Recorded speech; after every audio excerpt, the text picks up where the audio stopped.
The next to speak, or the next sector we are going to talk, is the construction sector, architecture. And I want to give the floor to James Law, CEO and founder of Cybertecture. I'm sure that he is going to say a few words about what he does and what ideas he is supporting, and he will talk about the meanings and expressions as a factor of competitiveness in architecture. Mr. Law, the floor is yours. Very much, Chairman. So as an architect, I think I can really recognize that we have all traveled around this world for our experiences. And what we build in this world defines our experiences. We travel to Egypt to admire the pyramids. We go to China to see the Great Wall of China. And now in the modern age, we might go to Dubai and see the Burj Khalifa. What human beings have always done to mark our place on this planet is how we have built our built environment. The temples, the cathedrals, the skyscrapers, they define our era and they define our energy. And in many ways, the experience economy is now being competed by what we build. China's now building the world's largest indoor ski slope, which will have more capacity than maybe all of the ski slopes in France in one building. So we are recrafting the whole experience economy. Saudi Arabia is creating a futuristic city, the Line, that tries to redefine how people will live, an experience that many investors around the world would want to try. So if we are going to compete in this world and make our countries and our place interesting, we must design great architecture and great innovations in urban planning that has new kinds of buildings that is going to show new meanings in the 21st century. It is not just shopping mall. It is not just airports. It is much, much more. And I really believe, actually, just like the internet is a big technology, the built environment and architecture is also a technology. It's a technology that is changing with a vastly great challenge of environmental change and the aspirations of our young people. So this technology, if we embrace it and use it and really power it with the creativity of our people, we can make the next generation pyramid of Russia or the next Great Wall of China of Russia. And it will be defining, it will make a statement in time that this 21st century is something that was accomplished. Now, architecture is only just the hardware, I think. The software is so important. And I think the software is the experience. And how we design the software is just as important as the hardware. So we must look into our culture and our heritage and bring those experiences to the modern way and show to the people in the new architecture. And if we design it well, these will last a long time. They will not last 10 years, 20 years. They'll last hundreds of years. And it will be the platform for a country to flourish into the millennium. Now, you have the hardware, you have the software. But what we really need is the operating system, which is the policy.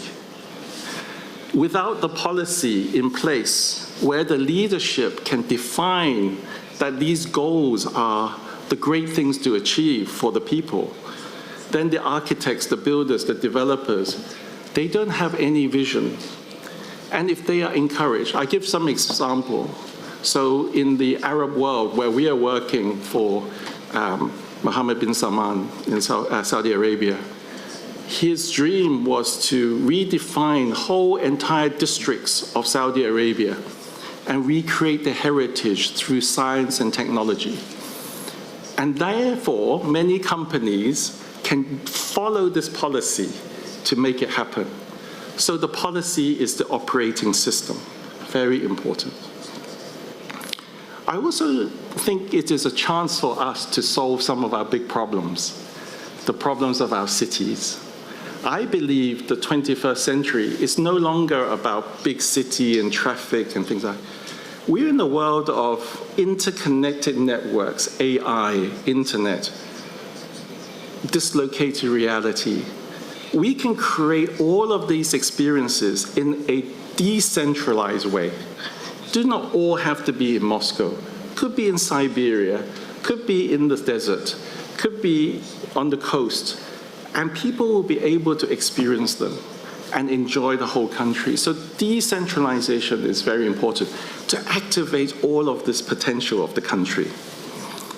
Last but not least, of course, we need the resources to make this happen. And we need investment. Now, investment is a very difficult thing. In this world now of uncertainty, it's very hard to generate investment. But I would say it like this. If we do not think that investment is just about rubles and percentage return, we see investment as a pathway to long-term achievement, long-term growth, long-term evolution, then this investment is not only going to return 5x, 10x, it will return 1,000,000x.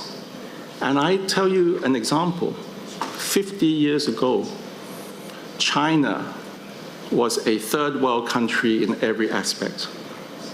And by having these kinds of visions and putting the policies in place, today, thank you to my country, we are stronger, we are more prosperous, we have more experiences for people, and we are a happier country.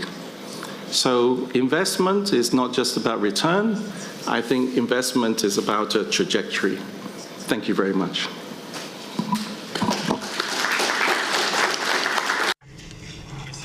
Thank you very much.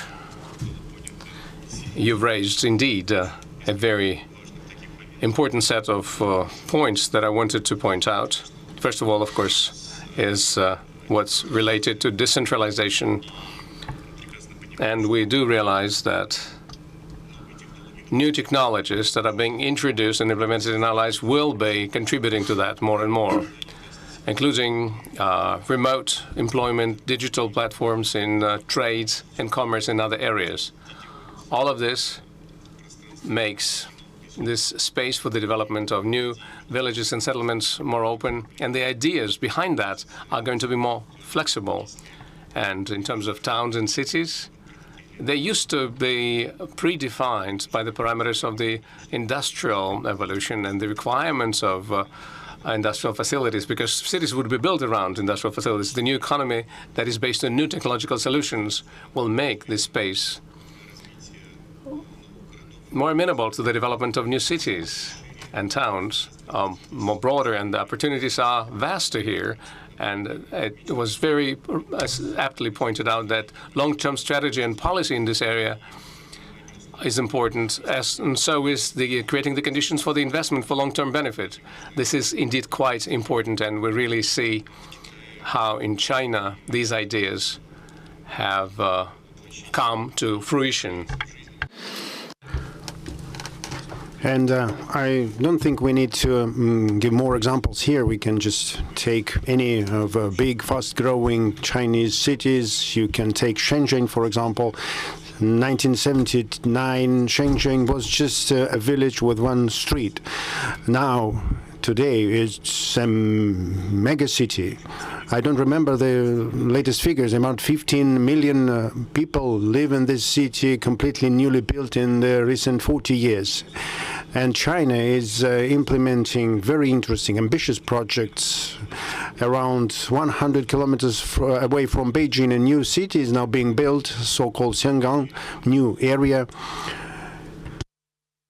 And very interesting solutions are used there in architecture, in city development. And that's why this question of long-term vision, a long-term strategy, allows to build, and it's not only relevant for China. You mentioned Saudi Arabia with the new city there.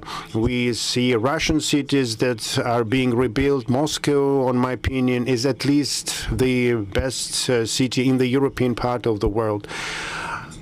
New centers of attractions are being built, new centers of life quality are being built, and they are more and more located in the countries of the global majority. The countries that used to have such leading positions in the Western economies, they're losing their roles very quickly. And now, we architects, we determine a lot in part of their development of the cities, what kind of emotions these cities will give to their populations, on which values they will be built and what long-term results they will reach. This is a truly very important and very significant element of building correct impressions focused on the long-term result. Thank you very much for your comment, Mr. Lowe.